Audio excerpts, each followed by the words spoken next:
I'm Dean Newland, and welcome to Leadovation. Reimagine, facilitate, flourish. This podcast is dedicated to the art and science of innovative leadership. Through insightful interviews with industry experts, I bring you cutting-edge strategies and experiences of innovative leadership, helping you think differently, act strategically, and achieve remarkable results.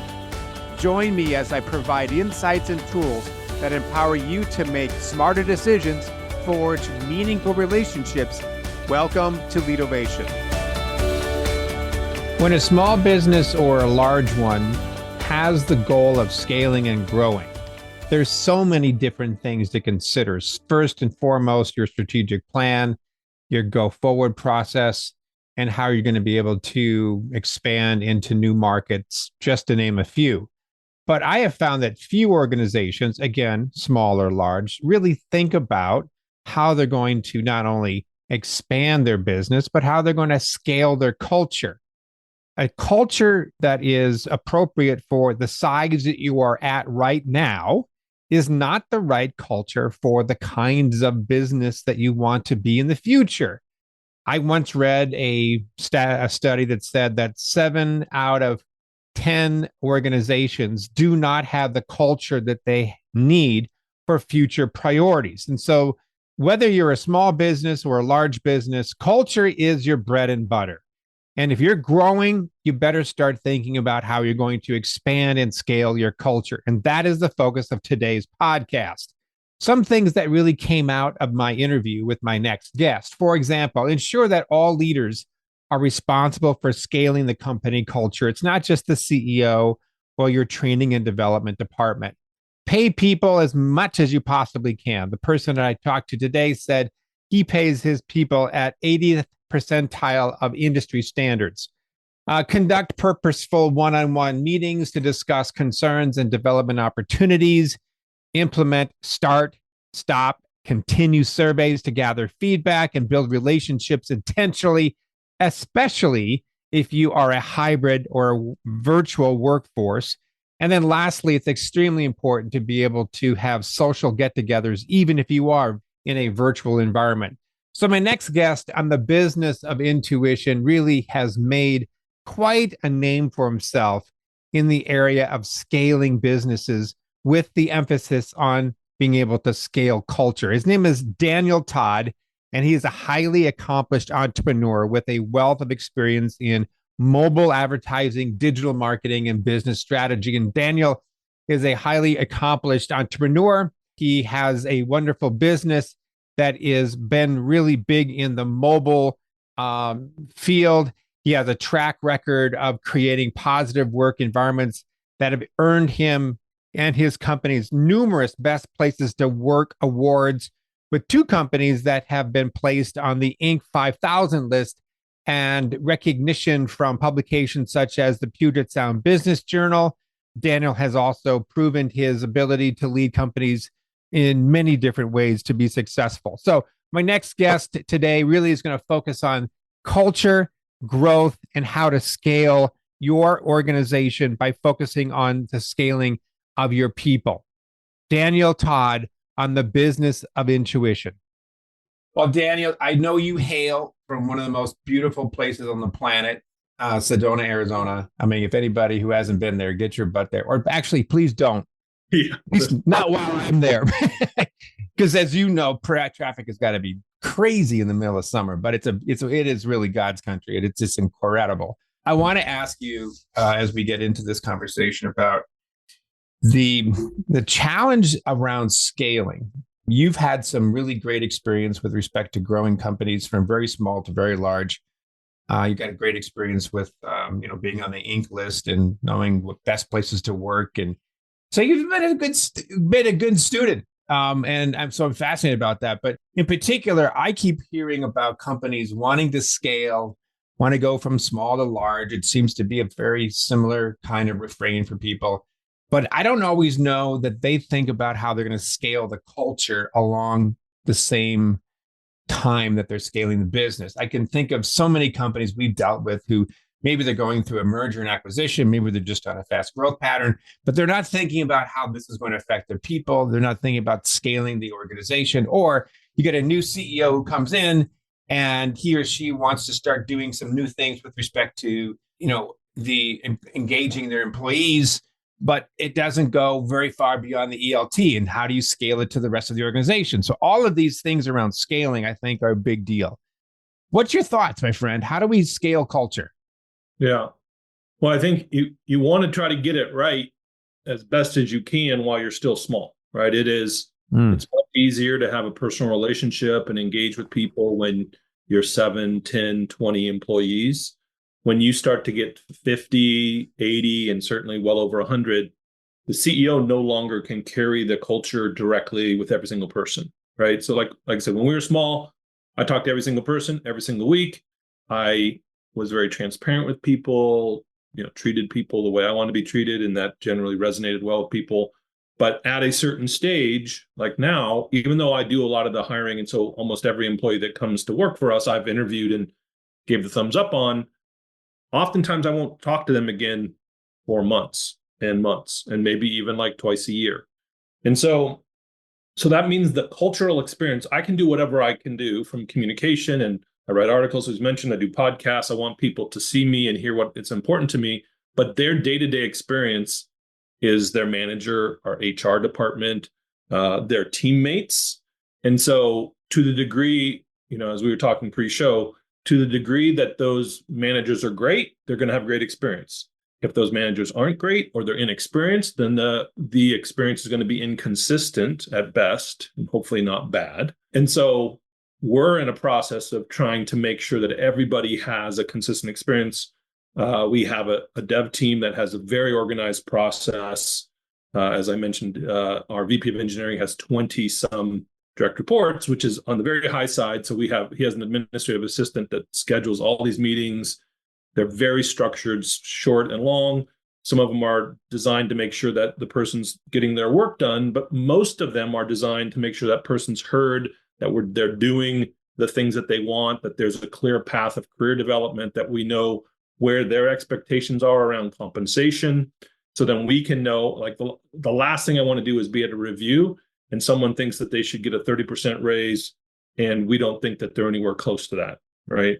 Not that we hand out 30% raises that much anyways, but otherwise your phones are beginning to ring right now. Yeah. Yeah. But we want people to have realistic expectations of what it will take, right? Everybody wants to make more money. So that's generally a given. And so to help people make more money, we need to get them educated. They need to understand our business. We want them to be able to contribute maximum value so that they can make as much as they can. I'd rather actually have fewer employees that are paid exceptionally well. We try to pay in the 80th percentile, so better than 8 out of 10 companies. And I do that. We purposely don't try to pay the very top dollar, because if you're kind of like out there scalping, running around trying to get the top dollar and you don't care about culture, that's probably not a good fit for us. So there's this whole process that we try to keep tied together. And when it's 10, it's much easier to do. And so then you just have to have a lot of purpose. So as we got bigger, I hired a HR gal who main purpose wasn't to handle paperwork. It was to have interviews every single month with every single employee to make sure that communication stayed in place. And that did pretty good from 20 to 70. Now, as with 70, she can't even have meaningful conversations with everybody every single month. So now we're really investing into what we're calling these purposeful one-on-ones to make sure that each manager is talking to and giving the same words and experience to each individual contributor that our best manager is. And we're trying to, not best, but the most experienced manager. So let me stop for a second here, because you mentioned two things I want to ask about. You said that you have an HR person, or did have a human resource person, who was doing interviews with each individual person in your company. What was she interviewing for? What was that conversation? What was the structure? Sure. She actually was really purposeful about rotating the topics every month. So I can't even tell you every single topic, but it might be like, are you feeling like are you being satisfied? Do you have proper work-life balance? Do you feel like you know what the core objectives of the company? So she would ask one series of questions every month for everybody. But the main goal was for her to just have a real human connection with everybody, right? Have somebody who and she's done a great job of this. She's very well trusted. So people will share things with her, knowing that there's not, like they can say negative things. They can say, I wish this was happening, and they don't have to fear retribution. They know that she's on their side and that we're constantly trying to get better. So I don't give her direction on all the time. She'll sometimes ask me what topic would be useful, but most of the time it's just asking people about their own opinion, about their experience working here.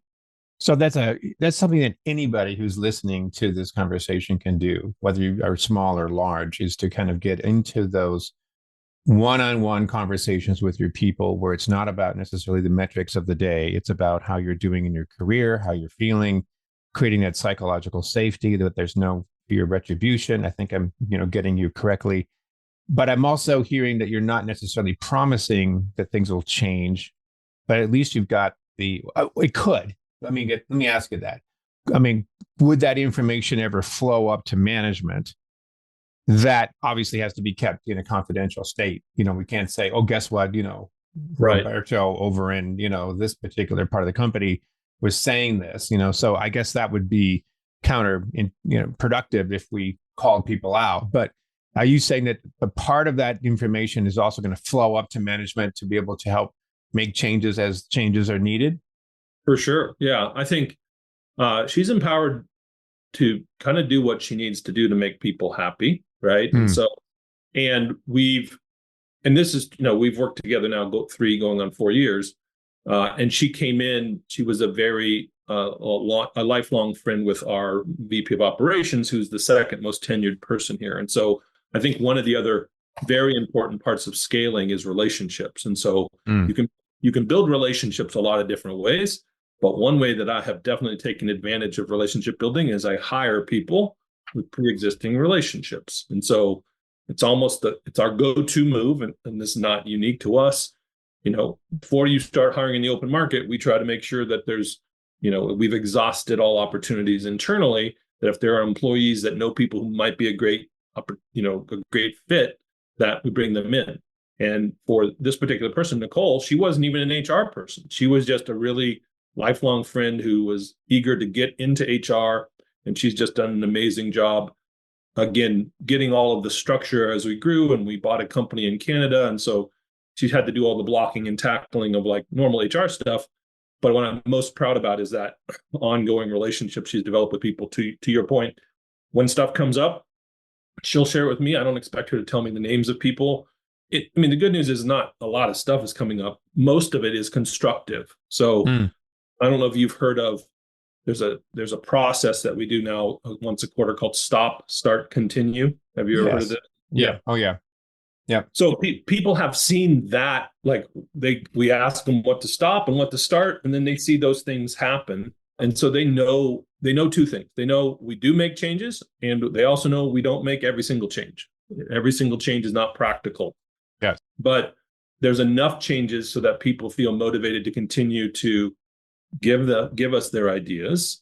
And what I've found is like the value of the idea is directly proportional to how well engaged those people are with the core focus of the company, right? And so if you come up and you don't really know what we're all about and you're new, you could have an awesome idea, or you can have an idea that's just not a fit for where we're headed.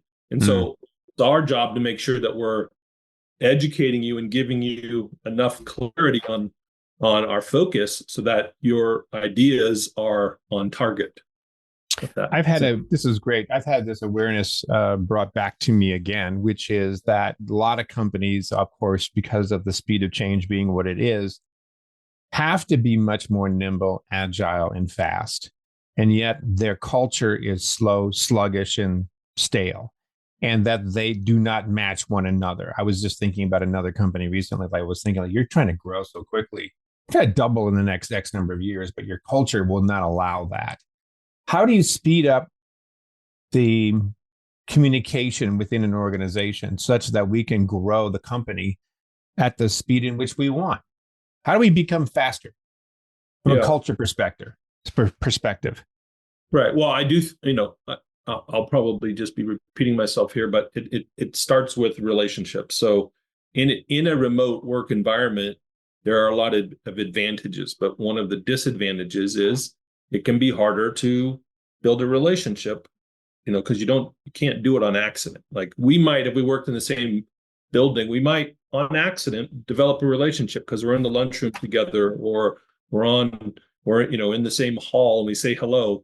But in Zoom, there's really no accidental get-togethers. It's like you're on a meeting, you have purpose. And so what we started doing 2 years ago is investing in real world activities. So we budget $5,000 per employee, and that is expected to get them on 2 trips. So one all company event, where we take everybody to Vegas, and then one team event. And the purpose of these real world events, at least primarily, is a majority of that time needs to be relationship building.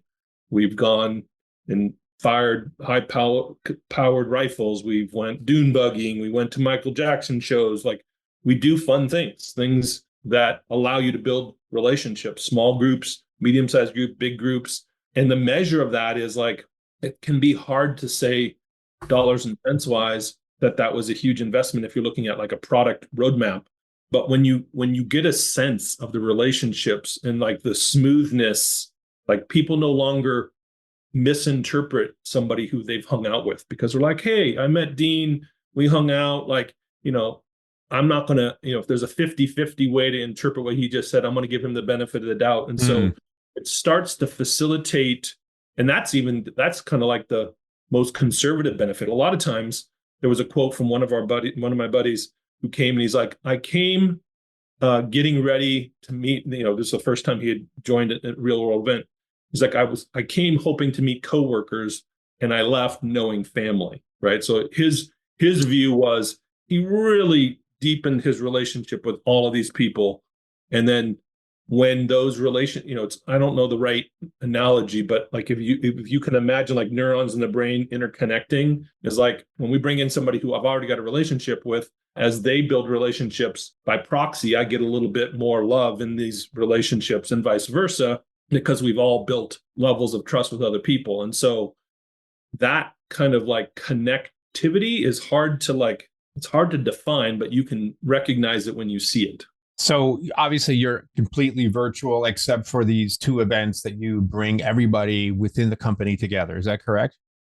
Majority of the time, we do have concentrations of employees in Seattle, which is where we were founded, right? And in Montreal, which is where the company that we merged with was founded. So there are offices a few times a week. A few people who care to go into the office. So there are some opportunities for people to see each other, but of the 80 so employees, 95% of them are remote, except for the real world events.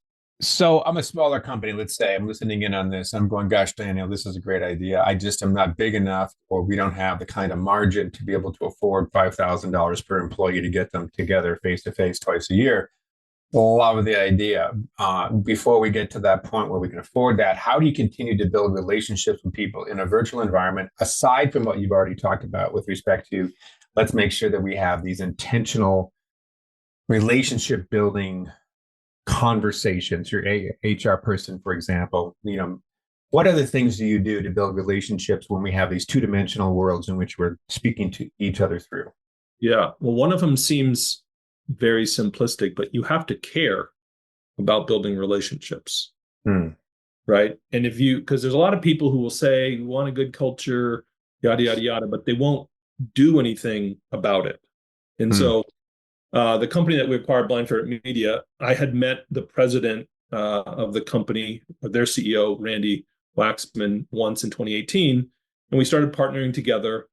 But we built over the next several years a relationship that was very close, so close that like my kids and my wife were like, you talk to Randy more than you talk to us, right? So like even in the virtual world, frequency, depth of conversation, not just being transactional, right? Like the conversation shouldn't just be about, you got to go do this, go do it. How is your kids? Get to know a person and care about them as an individual. And that starts to build relationships, and then you got to figure out some ways. I mean, we went, COVID proved that we can go kind of a long time without real world events, but real world events cement relationships in ways that are impossible, maybe not impossible, but very difficult to do. I'll give you an example. I had a board member who I've known 5 or 6 years. I met with her every single month for 5 or 6 years. He came to our first CEO event, or sorry, all company event. And the 48 hours we spent together, which was probably only like 3 hours of those 2 days, we spent a lot of time together, but it changed the depth of our relationship in a way, because like you went past the kind of normal, again, things you talk about in a Zoom meeting to like, well, we're out of normal stuff. Now, now you start getting into like real depth of relationships. And so that it cemented this growing relationship and took it to a whole nother level. So I don't know how the people justify it, but the CEO should have somebody that they have a really strong relationship with. So most companies should be able to afford at least that, get together with one other person. And then, if you got 6 people, get 2 of those other people together. It doesn't have to be everybody in one place. Okay. Point taken. Point taken. You mentioned the CEO, Daniel, and relationships that you were just describing with, say, for example, this board member. I think it was quoting Prince of all people out of Minneapolis. I think one of the things he said is that the CEO, and I don't know why this came up, should always have somebody other than their they should have a life outside of their business. They should have people that give them feedback who are not just those who are on the payroll, because of course they are somewhat incentivized to tell the CEO, hey, what's what, because I'm being paid for this, right? There's a sort of a conflict of interest for true, honest dialogue, because my job might be on the line. Now, I kind of get it, because I could also see this in personal relationships, even if we're not financially bound to one another. A friend to a friend, for example, may not necessarily tell them the truth, because what's at stake? It's the friendship, right? Yeah. And so, you choose your currency, friendship versus dollars and cents, but do you think that CEOs need a life outside of their work? And it's a rhetorical question, but do you find that most of them have that? As you did your research with Inc. magazine and Best Places to Work, is there something to be said for, yes, I have a family. Yes, I do things without my business family. And that's what creates the balance that makes CEOs really healthy? Or do you think that's necessary? Do these CEOs who are growing and scaling at the level that you've been doing, do they need something that is completely separate from their company to gain that sort of emotional connection? Or is it okay that I'm getting it from my quote unquote work family? I think it probably varies and it's seasonal. So I know that it doesn't, it almost probably always benefits people to have other things to focus on, right? Just the way that our unconscious brain works. We're just constantly churning, consciously on these problems. You don't solve them as much as like if you go do something else. And so I'll give you examples from our existence. So we've been in business about 12 years. And I'd say, so 2012, we founded it. From 2012 to 2018, I worked 7 days a week, 60, 70, 80, however many hours needed to be done.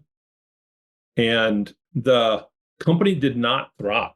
Like it survived, but in 2018, I had, when I started, I was in good shape. At this time, 2018, I was in worse shape than I am now. Like lots of things weren't in a good position. And so I just decided I was going to seek more balance, be more purposeful in the morning, start going to bed earlier and getting up. And it's anecdotal here that these things are related, but really since that time, our company has grown exponentially. And it wasn't because I put in 60 or 70 hours a week. I put in the right amount of time. I obviously do work a lot. I don't work on Sundays at all anymore. I'll try to minimize my work on Saturdays. I spend a lot more time thinking about communication and helping other people. Now, as I told you, we've grown a lot. So back in 2018, I was an individual contributor. I did most of my day was doing actual things. And now most of my days are making sure everybody else is doing actual things. But I do think CEOs they need outside input. I mean, that's what board members are generally supposed to be for.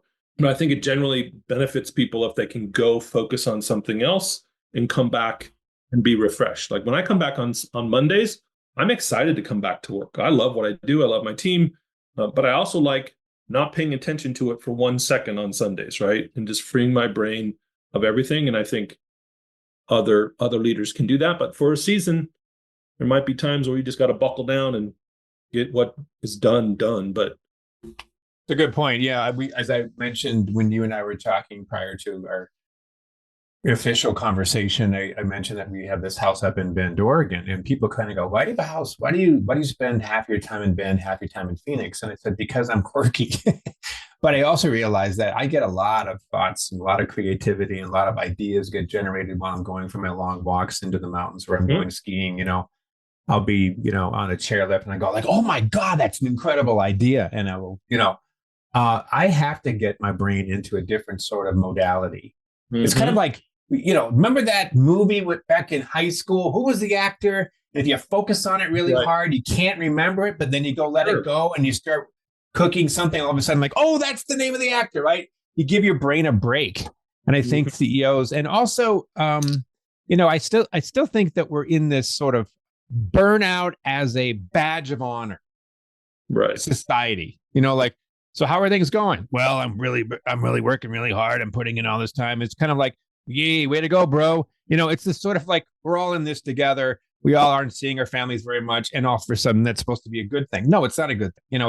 And I think what you're saying, if I could interject, is that you grew because you were able to pull back a bit. And in so doing, you were able to delegate to other people, bring more people on, focus on your highest and best. Anything that's not should be given to other people. And then to replicate that all throughout the organization. Yeah, no, I think that's accurate. I mean, you need to have energy, like in building relationships, you can't be a sluggo and overly stressed out. And like, I think that's probably what causes some of these bad cultures is people are trying to do every single thing themselves. And it's like, you have to prioritize, use your time wisely, do the most important things. And there's a process by which you can, that you had mentioned, like intuition, right? But you can talk to other people. Like I have a board member, I have a lot of board members. I got a lot of people that I ask advice for, and I don't necessarily always take everybody's advice, but I always want to hear everybody's advice on where we're headed. And your point, you want to pump that stuff up into your brain and then let it do its magic. Then all of a sudden, 3 days later, you're like, oh, I know what we're supposed to do now. And so just sitting around, checking one more report to make sure revenue's up is probably not the best use of most people. No, it's not. And it's a little addictive. It's a little bit like you need some help here if you can't let it go once in a while, and I get working hard. And we even could argue that there's a culture that some population ages could say doesn't want to work hard. It's not about that. It's a different kind of mindset. We got picked up from the airport yesterday by a driver, and she was just a delightful gal. I was waiting for our bags to come off, the carousel. And I said, "So what do you do when you don't drive?" He goes, "Well, my husband and I have these little businesses, but we're all about play. We're all about hiking. We're all about skiing. We're all about fly fishing." I went, "That's great." But when I was her age, that wasn't what my focus was. My focus was like building a business and, to your point, putting in the hours to make it happen. So it's a different sort of talent pool out there that I think when we were kids, I think I'm older than you are, maybe not, but nonetheless. But I do want to pivot on this idea, though, Daniel, is some of these things we've been talking about sort of make intuitive sense, but the world is different. It is changing. We've got some major things happening right now. Speed of change is incredible. AI is changing the workforce, it seems, on a daily basis. We have a talent shortage. We're going into an interesting election year right now. Here it is in May of 2024. What's your prediction moving forward, looking into the future in the next 2 or 3 years? How is work going to change? How is culture going to need to, culture building going to need to evolve in order to keep up with all this change? I mean, we can look in the rearview mirror and say, this is what worked, but what do we need to look at in the future and prepare for? Because the future is going to be different than the past. Yeah. Well, I think I can answer that how I believe it's going to impact my business. I don't philosophize too much on the broader story, but I think that AI specifically, we're putting a big emphasis on how to make each of my employees better. Like the analogy that always comes to my mind, show I loved growing up, was the $6 million man. Right? We have the technology. We can rebuild him. Yeah, they put it in eye. Yeah. But we're talking about $1 trillion people. Like, powered by AI is a whole nother thing, right? Like, no doubt I could have gotten 4 O's. I wasn't the most academically inclined student. I did okay. But AI, for every single report, could have been 100%, right? So like the quality of work that people can do is going to be raised. And so the way I see it is that while AI will inevitably reduce the need for employees at some level, I actually think it will disproportionately benefit the employees who embrace it, learn it, become, the $1 billion man or woman, because they're just so good at doing their job. I mean, I'm hearing stories where certain developers are 90% faster. People, instead of taking 4 hours on a SQL query, it takes them 30 seconds. Like, unbelievable lift. And so, like, for us, we're working on the offer I'm preparing to make to my employees is, hey, if you can use, I'm calling it this productivity pack, which is going to be more than just AI. It's a couple other things. But if you use this AI pack every week and become more than 8 hours, you increase productivity by more than 8 hours, I'll split that with you and give you half days off on Friday.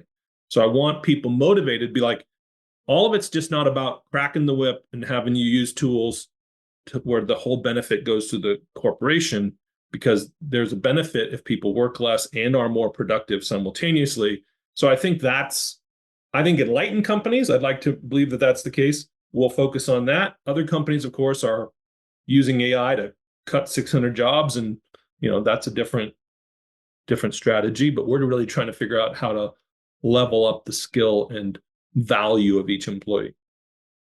Yeah, definitely. We're just noticing the same thing. We do a lot of reports when it comes to things, and we have cut our time down to almost a third of what it was before, and you think it's not a big deal, but then you scale that by 180 reports. Like, holy crap, right. That's real money. That's margin. That goes right to your bottom line. If all things being equal. It's a really good point, the way that which the world is changing. I think that that leaders need to continue to be thinking ahead, and obviously in the rearview mirror, to be able to kind of continue to alter their approach, so that they don't be left, so to speak, with their pants down. And like, we realize, oh my gosh, the world has changed while I was asleep. I better catch up. That's certainly something. Oh, and the other thing I was thinking about, I knew it was because I lost my train of thought, but one of the things that I have noticed is that we don't write anymore. And very few of us read. We might listen to books while we're going to work, long commutes, but we don't read and we don't write. And recently I was doing some strategic planning work for this great organization that's based out of ASU called the Virginia G. Piper Center for Creative Writing. These people are poets. These people write fiction for a living. They teach that. They teach the stuff that I was really interested in when I was a lad, which sort of started the whole, things that led me to where I am now. So, but I realized as I was thinking about, like, okay, I want to post something about this on LinkedIn. What do I want to post about this? And how does creative writing relate to leadership? And it dawned on me that creative writing is critical thinking skills. Mm-hmm. It is a way of being able to think. It's a thinking methodology. Writing causes you to think, and you have to construct thoughts and beginnings and middles and sentences and so forth. And I realized, if we have ChatGPT now writing for us, hey, ChatGPT, what is this and that? And they create the answer. Are we not getting mentally flabby when it comes to critical thinking? And if so, how do we replace what used to be our process for critical thinking and writing with something else? How do we develop leaders who are good critical thinkers when ChatGPT is doing it for us? Yeah. Well, what do you think there, Daniel? Well, I love reading, and as a kid, I read a lot of books, and I actually think books are some of the easiest ways to get into flow, right? You're familiar with flow, Mm-hmm. right? And Oh, yeah. it's argued that if you can be in flow 20, 30, 40% of the week in your day-to-day work, you're going to really love your job. Yes. And so when you're reading a good book, when I'm reading a good book, I have lost all awareness of what's around me. I've got a picture in my head. Yes. There's imagination going on. And then depending, if it's a nonfiction book, I went on a tear like 2 years ago, and I was reading a book every 3 weeks, and it was amazing because like all these other people's ideas are sticking in my head, and I'm thinking about stuff. Very useful, but now I haven't read a book in a year, and like, it's easy to get lazy. I don't know that there's a good answer to that. Like you have to, I do write more now than my English teacher in high school ever thought I would. And I use some of those tools to help, but I'm writing on topics that I'm constantly thinking about regarding work, right? Culture and things. And so I'm thinking, how do I want to get this solution done? And then I write an article on what I'm focused on. And so I think just like you were talking about, like people have to think about the problems that they're trying to solve in a constructive way. And they can certainly, you can use AI tools to help. Like this year, I love doing product development. And this year we're building this new AI powered product called Playmax. And I've never had more fun because it used to be super boring for me to like have to do all the documentation. Now I can talk. I literally have it on my phone. I talk to ChatGPT. I'm like, here's the product. Here's how I want it to work. And then it pumps it out, and I cut and paste it and do it again and refine it. Then I send it over to a product manager, and they turn it into something pretty amazing. Better quality product is going to come out of this than they'd ever seen. But AI didn't come up with the original idea. You did. Right? I had to understand the business metrics. What's the goal? What are we trying to accomplish? And so I do think it's a problem if people end up losing that creative spark, and they don't want to learn. They just want to do the littlest amount of work possible. But that just means the other people who are motivated, if you're an achiever, if that's your strength, the rest of the people who aren't achievers, they're going to make less money and you're going to make more money. Yeah, I agree. And I think it's like, even though we do have this tool that is very, very much about increasing productivity and helping refine our thinking, I guess I'm going to summarize what you just said is, we need to read, and we got to continue to write. And these two things help in that critical thinking process. Dan, this has been a great chat. I really appreciate it. I got a page full of notes, literally, that I took down, and I'm going to include here in the show notes as well. But could you share with people how they can follow you? I know you've got a brand new podcast. Tell us about that and anything else that we should know in terms of your work. Yeah, thank you. Most of my writing I post on my LinkedIn page, Daniel Todd, CEO of Influence Mobile. And then, I just recently launched my own podcast called The Remote Revolution, in many ways talking about these very same issues. Like how I interview CEOs of companies that make the Inc. best workplaces, and I ask them, what do they do? And the answers are all very diverse. That they do care about culture. And so we're having conversations like this where I'm just trying to soak up like a sponge what they're doing and take the best things and apply it to my company. So it's right now on on Spotify and Apple, and I think it's coming soon to YouTube, and Google I think has something. So which day of the week does it get launched or I'm not as organized as you, I guess. So well, you'll get there, man. We are right now. I've got a bunch of them coming out, and so we just launched last week. So it's actually I see. So you're just getting started. Yeah, well, fantastic. I'm looking forward to listen to it. Brand new. So we're going to do one every 3 or 4 weeks. We haven't picked an exact day. I'm guessing Tuesday mornings at 8 is a good time because that's why you picked it. That's why we picked it. Yeah. So somebody told me they did some research on that and said this was a good time. Yeah.